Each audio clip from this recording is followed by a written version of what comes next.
দফা এক দাবি এক শিক্ষামন্ত্রীর পদত্যাগ, এই স্লোগানে কিন্তু এই মুহূর্তে উত্তাল হয়ে উঠেছে রাজধানীর সায়েন্স ল্যাব মোড়।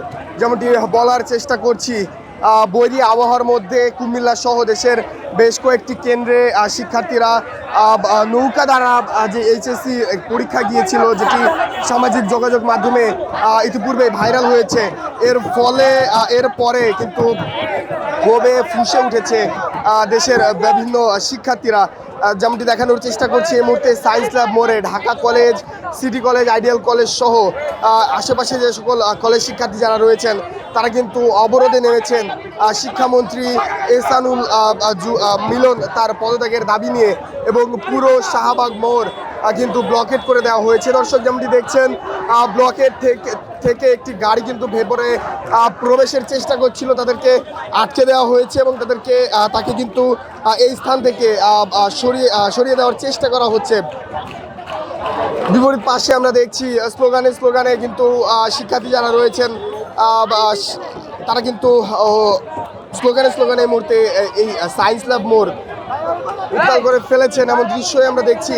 তবে এই স্থানে সব ধরনের যান চলাচল কিন্তু ব্যাহত রয়েছে। তবে ইমার্জেন্সি সাইরেনযুক্ত অ্যাম্বুলেন্স কিংবা আশেপাশে কয়েকটি গুরুত্বপূর্ণ হাসপাতাল থাকার কারণে যেই রোগীবাহী যে সকল যানবাহন রয়েছে তাদেরকে কিন্তু এই স্থান থেকে যেতে দেওয়া হচ্ছে। এছাড়া সব ধরনের যান চলাচল কিন্তু বন্ধ রয়েছে। একটু বলে রাখতে চাই, যে সকল যানবাহন কথা না মেনে ভেতরে প্রবেশ করছে তাদেরকে কিন্তু অবরুদ্ধ করা হচ্ছে, তাদেরকে কিন্তু জোরপূর্বক স্থান থেকে সরিয়ে দেওয়া হচ্ছে। সেই দৃশ্যই আমরা দেখছি এই মুহূর্তে।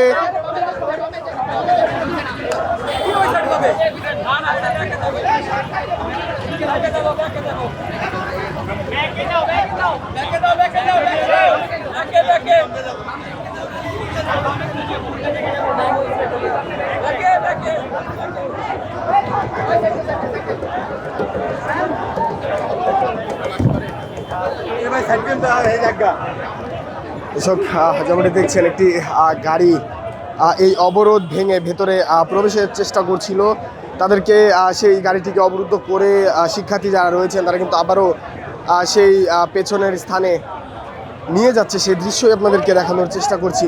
আমরা একটু কথা বলার চেষ্টা করবো একজন শিক্ষার্থীর সঙ্গে। আজকে এখানে অবরোধে নামার কারণ কি? আসলে কারণ বলতে গেলে আজকে অবরোধে যদি কারণ, আজকে আপনারা যে দেখতে পাচ্ছেন যে আজকে যে উত্তপ্ত পরিস্থিতি বিরাজ করছে সায়েন্স ল্যাব এলাকার মধ্যে, সে কারণটা অনেক আগে থেকে বীজ বপন করা হয়েছিল। তিনি যখন আমাদের যে শিক্ষামন্ত্রী, তিনি যখন থেকে আর কি আমাদের শিক্ষার ভার গ্রহণ করেছেন, তখন থেকে দেখা যায় যে আমাদেরকে বিভিন্ন ধরনের আতঙ্কের সৃষ্টি করা হয়েছে। তবে সেই বিষয়ে যদি না যায়, আজকে এখানে কারণ যদি বলি, আপনারা জানেন যে দেশে বিভিন্ন প্রান্তে বিভিন্ন ধরনের জলাবদ্ধতা সৃষ্টি হচ্ছে, এবং এই জলাবদ্ধতার কারণে শিক্ষার্থীরা ঠিকমতো হচ্ছে তাদের পরীক্ষা হলে যেতে পারছে না, কিংবা হচ্ছে অনেকে হচ্ছে জলের মধ্যে ডুবে যাচ্ছে। এবং দেশে বিভিন্ন প্রান্তের যে এলাকার কথা যদি আমরা বলি, সে এলাকা কিন্তু সবসময় মানে সমান না। কিছু এলাকা রয়েছে নিচু, কিছু এলাকা রয়েছে হচ্ছে সমতল, আবার কিছু এলাকা অতিরিক্ত উঁচু। সুতরাং যেসব এলাকা নিচু তারা অনেকেই হচ্ছে পরীক্ষা হলে ঠিকমতো পৌঁছতে পারছে না। এবং এই পরীক্ষা পৌঁছানোর চেয়েও বড় বিষয় হচ্ছে, তারা যখন এমন একটা পরিস্থিতি, তারা যখন পরীক্ষা হলে যায় এবং যে যখন দেখে যে হচ্ছে ফিজিক্স পরীক্ষা হচ্ছে মানে এমন একটা ধকল কাটিয়ে ওঠার পর তারা যখন দেখে যে এই যে ফিজিক্স পরীক্ষা হচ্ছে এমন একটা গাফিলতি সৃষ্টি করা হয়েছে, যেখানে একটা শিক্ষার্থী হচ্ছে টানা 2 বছর পড়ালেখার পর তারা যখন হচ্ছে পরীক্ষা হলে যে একটা জলাবদ্ধতার মানে এরকম একটা বিরূপ পরিস্থিতির মধ্যে দিয়ে যখন দেখে যে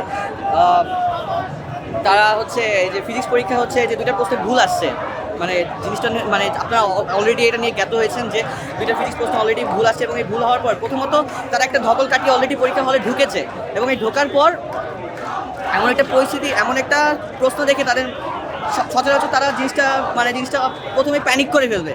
এবং এই প্যানিকের কারণে দেখা যাবে তারা যে এত বছর পড়ে আসছে, এবং পড়ে আসার পর দেখা যাবে তারা সেই যেসব প্রশ্নে ভুল আসছে সেই সব প্রশ্ন দেখা যাবে তারা উত্তর করার পরেও নিজেদের এত বছর কী পড়ালেখা করেছে সেই কনফিডেন্স থেকে তারা হয়তো বা সেই প্রশ্নে হচ্ছে আবার কাটতে যাবে, আবার একাধিকবার করতে যাবে, এবং দিন শেষে তারা হচ্ছে তখন দেখবে যে হচ্ছে প্রশ্নটাই আসলে ভুল। তখন আসলে দেখা যাবে, এবং সেই সাথে দেখা যাবে যে সময় অনেক দূর হচ্ছে পেরিয়ে গেছে, এবং এই কারণে হচ্ছে তাদের অনেক দেখা যাচ্ছে। আমরা আসলে এখানে চাচ্ছি যে